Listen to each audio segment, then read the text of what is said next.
আরজি কর আন্দোলনে যারা সংগঠন করেছিলেন সেই আন্দোলনকারী চিকিৎসকরা সেই সংগঠনে এবার ভাঙন ধরল।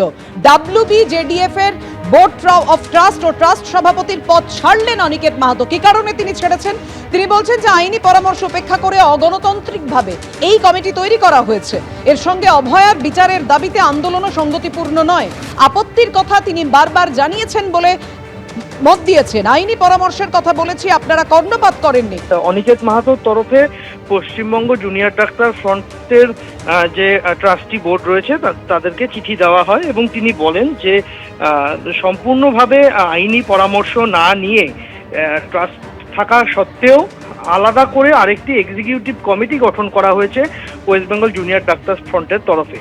এবং এই যে এক্সিকিউটিভ কমিটি গঠন করা হয়েছে তার যে ভোটাভুটি হয়েছে সেই ভোটাভুটির প্রক্রিয়া নিয়ে অনিকেত প্রশ্ন তুলেছেন এবং তিনি এটাও বলেছেন যে সম্পূর্ণ অগণতান্ত্রিকভাবে এই বিষয়টা হয়েছে।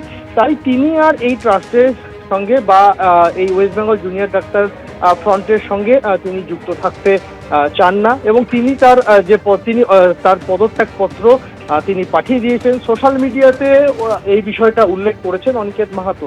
তার বক্তব্য, তার যা পরামর্শ ছিল সেই পরামর্শ West Bengal junior doctor front তাদের যারা সদস্যরা রয়েছেন তারা এই পরামর্শ অগ্রাহ্য করে নিজেদের মতো করে সিদ্ধান্ত নিয়েছেন এবং সেই সিদ্ধান্তের কারণেই তার এই পদত্যাগ। এবং ইতিমধ্যেই জুনিয়র ডাক্তার ফ্রন্টের যাবতীয় যা কিছু আর্থিক এবং অন্যান্য যে সমস্ত কিছু দায়িত্বের জায়গা ছিল সেই দায়িত্বের জায়গা থেকে অডিট রিপোর্ট এবং অন্যান্য যা কিছু রয়েছে সবটাই তিনি ইতিমধ্যেই জমা দিয়ে দিয়েছেন সংশ্লিষ্ট যারা দায়িত্বপ্রাপ্ত লোকজন রয়েছেন।